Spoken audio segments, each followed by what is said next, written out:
আসসালামু আলাইকুম। আশা করি আল্লাহ তাআলা অশেষ রহমতে সকলে ভালো আছেন।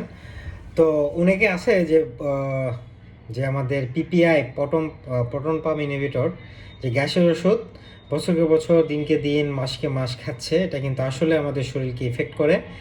কারণ কোনো ওষুধই কিন্তু ভালো নয়। সব ওষুধই কিন্তু সিনথেটিকভাবে আমাদের তৈরি করে সেটা আমাদের দেয়। এটা পুরা কেমিক্যাল। সকল ওষুধেরই আমাদের কিন্তু সাইড ইফেক্ট আছে। সেরকমও আমরা পিপিআই যেটা প্রোটন পাম্প ইনহিবিটর যে ওষুধগুলো খাই বা অ্যান্টাসিড খাই, এগুলো কিন্তু আমাদের শরীরের প্রতি খুবই ইফেক্ট করে লং টাইম যদি ইউজ করি, ব্যবহার করি। প্রথমত কী সমস্যা হইতে পারে? তো প্রথমে আমাদের পুষ্টি ঘাটতি হবে। আমার যে প্রোটন পাম্প ইনহিবিটর অর্থাৎ কমে দেয়। এটা কিন্তু আমাদের সর্বপ্রথম যে আমরা ক্যালসিয়াম যে বডি যে হাড়গুলো শোষণ করে, যে হাড়গুলো শক্তিশালী হয়, সেটা কিন্তু শোষণ ক্ষমতা অ্যাবজর্পশন কিন্তু কমে যাবে। কমে যাওয়ার কারণে আপনার হাড্ডিতে, আপনার হাড়ে কিন্তু ক্যালসিয়াম সে পরিমাণে থাকতেছে না। এতে করে কিন্তু আপনার ডেনসিটি ঘনত্ব কমে যাবে। কোনো ঘন হওয়ার মানে ঘনত্ব কমে যাওয়ার কারণে কিন্তু আপনার ফ্র্যাকচার হওয়ার সম্ভাবনা খুবই বেশি, মানে হাড় ভাঙার প্রবণতা খুবই বেড়ে যায়। আর একটা কী হইতে পারে, আপনার ভিটামিন বি 12 আমাদের ডেফিসিয়েন্সি হইতে পারে, মানে অভাব হইতে পারে। এই রোগ ভিটামিন বি 12-এর জন্য আপনার এটা সমস্যা হতে পারে। একটা কি ম্যাগনেসিয়াম খুবই ইম্পর্টেন্ট আমাদের হাড়ের জন্য। এই আমার হার্ট রেট যেটা রিদমের জন্য, হার্ট রেট নিয়ন্ত্রণের জন্য ম্যাগনেসিয়ামটা খুবই ইফেক্টিভ হিসেবে কাজ করে। সেটা আমাদের ইমব্যালেন্স করে দেয়। তখনই আমাদের কিন্তু হার্ট রেটটা বাড়ে বা কমে একটা ইমব্যালেন্সের সিচুয়েশানে চলে আসে। তো আরেকটি কী হতে পারে, নিজস্ব যদি অনেক দিন ধরে যদি গ্যাসের ওষুধ খান, আপনি সমস্যা পেটের সমস্যা, যেমন হলো গ্যাসের ওষুধ কী করে, লং টাইম ইউজ করলে আমাদের পেটে যে হাইড্রোক্লোরিক অ্যাসিড একদমই কমিয়ে দেয়। তো খাবার কিন্তু হজম হয় না। ঠিক আছে, হজম তো হবেই না, খুবই অবস্থা খারাপ করে দিবে। এবং আরেকটা ক্লোস্ট্রিডিয়াম যেসব ব্যাকটেরিয়া দ্বারা আক্রান্ত হয় আমাদের পেটে, সেটা আমরা হয়ে যাবে। এতে করে আমাদের বারবার ডায়রিয়া হতে পারে, আইবিএসের সমস্যা হইতে পারে। আরও কি হইতে পারে, যে আপনি যদি লং টাইম গ্যাসের ওষুধ খান পেটে, তাহলে কিন্তু কি হবে, হাইড্রোক্লোরিক অ্যাসিডটা কমে যায়। ওখানে কিন্তু গুড ব্যাকটেরিয়া, ব্যাড ব্যাকটেরিয়া, ভালো ব্যাকটেরিয়াও থাকে, খারাপ ব্যাকটেরিয়াও থাকে। এটা কিন্তু ইমব্যালেন্স হওয়ার সম্ভাবনা খুবই বেশি।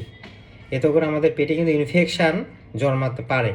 যেমন এইচ পাইলোরি, হেলিকোব্যাক্টার পাইলোরি খুবই কমন, যেটা আমাদের আলসারের জন্য দায়ী। ঠিক আছে, এটা কিন্তু আমাদের হয়ে যাইতে পারে ইনফেকশান। ঠিক আছে, বিভিন্ন ধরনের আলসার হইতে পারে, গ্যাস্ট্রাইটিস হইতে পারে, যত ধরনের সমস্যা দেখাতে পারে। এই গ্যাসের ওষুধ যদি লং টাইম কেউ খায়, তাহলে এটা কিন্তু মাস্ট। আরেকটা মাস্ট কী হতে পারে, মানে রক্তশূন্যতা হতে পারে, অ্যানিমিয়া। এটা খুবই ইফেক্টিভ। কারণ ওই যে বললাম, ফলিক অ্যাসিড, ভিটামিন বি 12 যে ডেফিসিয়েন্সির জন্য কিন্তু আমাদের হিমোগ্লোবিন লেভেলটা কমে যাবে। এতে করে কিন্তু তার অ্যানিমিয়া ডেভেলপ করবে। ঠিক আছে, তাহলে একটা দেখেন, একটা সামান্য একটা গ্যাসের ওষুধ লং টাইম ব্যবহারের জন্য কি কি সমস্যা হচ্ছে, তাহলে বোঝেন যে অন্য যে হাইপার টেনশান, ডায়াবেটিস, এসব যদি আপনারা লং টাইম ইউজ করেন, তাহলে কি কি সমস্যা হইতে পারে, তাহলে বুঝতেই পারতেছেন। তা অনেক সময় দেখা যায় যে আপনার গ্যাসের ওষুধ ব্যবহার করলে বিভিন্ন ধরনের সমস্যা চলে আসে আমাদের। ঠিক আছে, হ্যাঁ, একটা কথা যে আমাদের কিন্তু সকল ওষুধ কিন্তু আমাদের ভাঙ্গে, বা যেটা মানে চাপ পড়ে সে লিভারের উপর। যদি আপনি লং টাইম কিছু খান, তাহলে কিন্তু লিভারের মার্কারটা বেশি হয়ে যেতে হবে। লিভারের উপর চাপ পড়ে লিভারের ফাংশনটা ইমব্যালেন্স হয়, লিভারের সমস্যা হইতে পারে। ঠিক আছে, কোনো ওষুধই ভালো নয়। এটাই বলতে চাচ্ছি যে মেইনলি আমাদের ফাইনাল মেসেজ থাকবে যে যেই ওষুধই খান ডাক্তারের পরামর্শ হিসাবে খাবেন। বাট মাস্ট, গ্যাসের ওষুধ সর্বোচ্চ 1-2 মাস খাওয়া যায়, কিন্তু বছরকে বছর মাসকে মাস না খাওয়া উত্তম। এটা বারবার হচ্ছে, তো কি সলিউশন? ওষুধ ছাড়া সলিউশন তো অবশ্যই আছে। প্রথমত, ভাজা পোড়া খাওয়া যাবে না, ওজন কমাইতে হবে। বাইরের fast food, high junk food avoid করতে হবে। ঠিক আছে, ঘুম তাড়াতাড়ি দিতে হবে, স্ট্রেস ম্যানেজমেন্ট করতে হবে, টেনশন। তারপর খাবারের পর ঘুমানো যাবে না। ঠিক আছে, খাবারের 3-4 ঘন্টা বা 2 ঘন্টা আগে খাবার খাইয়ে নিতে হবে। এই যে সিম্পল যে আমাদের যেটা আমি বললাম, এটা যদি নিয়ন্ত্রণ করেন, অবশ্যই আপনি গ্যাসের সমস্যা হওয়ার চান্স আমি দেখতেছি না। তো এগুলো হলো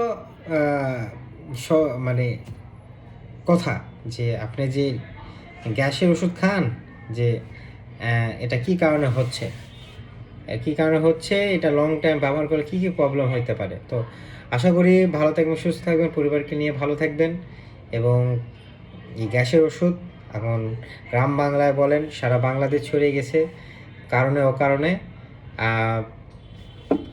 হয়ে গেছে। আমি একটা ছোট্ট একটা গল্প বলবো, সেখানে আপনি বুঝবেন যে আমি এক জায়গায় চোখের ক্যাম্প করতে গেছিলাম, চোখের আমি ক্যাম্প করি। তো ওখানে খুবই মানে কি বলবো, খুবই গ্রাম অঞ্চল, ওখানে ওই রকম সব কিছু ফ্যাসিলিটি ওই রকম সুযোগ সুবিধা নাই। তো সে মানে একটা হাট আছে, হাটে হোটেল কিছু নাই, জাস্ট বসে আছে যে সিঙ্গারা বিক্রি করতেছে, ঠিক আছে। তো ওখান দিয়ে যাচ্ছি, আমাকে বললো আপনি কে, বললো আমি ক্যাম্প করতে মানে এরকম বললাম। বলার পর সে বললো আমার তো এই সমস্যা, তো আমি সকলকে ঘাসের ওষুধ খাইতে বলি, যে কোনো সমস্যা হলে, বুকের ব্যথা বলেন বা পেট ব্যথা বলেন, যে কোনো সমস্যা বাবা, আমি গ্যাসের ওষুধ তো মানুষকে মানে উপদেশ দিই গ্যাসের ওষুধ খাইতে, অবশ্যই এটা ভালো কাজ করে, ভালো কাজ হয়। তো এখন দেখেন যে গ্যাসের ওষুধ নিয়ে মানুষের কত মিথ্যা ধারণা একটা, ঠিক আছে, কনসেপ্ট। তো এটা থেকে আমাদের বের হতে হবে, নাহলে কখনোই এটা আমরা পরিত্রাণ পাবো না। তো আশা করি ভালো থাকবেন, সুস্থ থাকবেন। আসসালামু আলাইকুম।